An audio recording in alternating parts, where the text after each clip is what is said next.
If you're going to the Court of King's Bench to deal with family law issues in Alberta, here are 10 things that you should know. Number 1, the Court of King's Bench deals with family law issues using the family-focused protocol. Let's start with what we mean by family law issues. These include parenting arrangements, child support, spousal or partner support, dividing family property, guardianship, or contact with a child. The family-focused protocol focuses on resolving these issues collaboratively and helping families build better relationships for the long term. Court is often not the best place to resolve issues. It's adversarial, which means the parties or the people involved in a case act as opponents to each other. However, in family cases, the parties are often a separating couple or parents, and them working against each other trying to win can lead to increased conflict within the family and long-term health impacts on children. The protocol has 4 processes, which we'll describe in this video, and it only applies to family cases in the Court of King's Bench, not to those in the Alberta Court of Justice.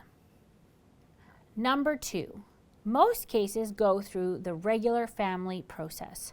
So this is one of the 4 processes under the protocol to deal with family law issues in the Court of King's Bench. It includes several meetings called conferences with the justice to help the parties resolve their issues collaboratively. We'll describe the steps later in this video. Number 3, before going to court, both sides must complete 4 mandatory requirements. These 4 requirements are: number 1, to complete the Parenting After Separation course, which is a free online course offered by the Government of Alberta and available in both English and French. Number 2, to try at least one way to resolve your issues outside of court, such as through mediation.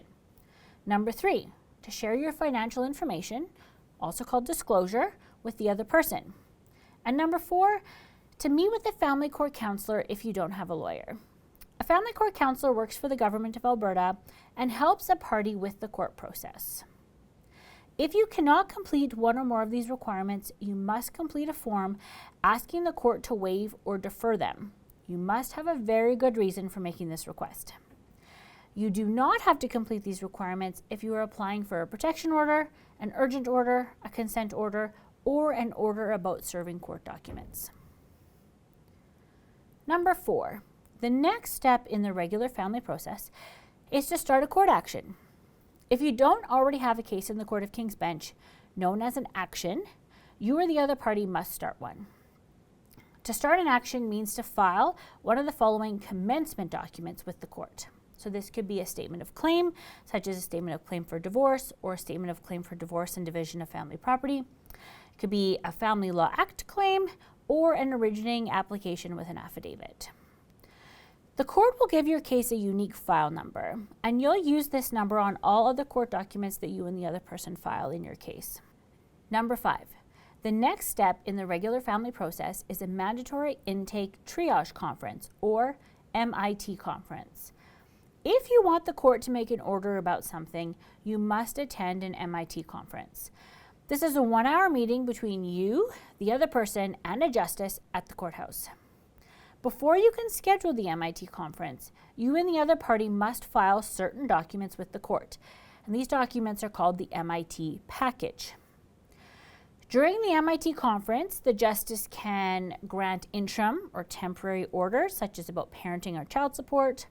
They can grant orders about court processes, such as when you must file certain documents. They can also grant a consent order, which is an order that you and the other person have already agreed to, or they can help you settle any issues at that point if you're both willing to do so.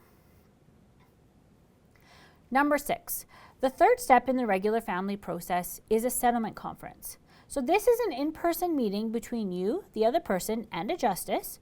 It lasts around 2.5 hours, and the goal of the settlement conference is to resolve all, or at least most, of the issues between you two.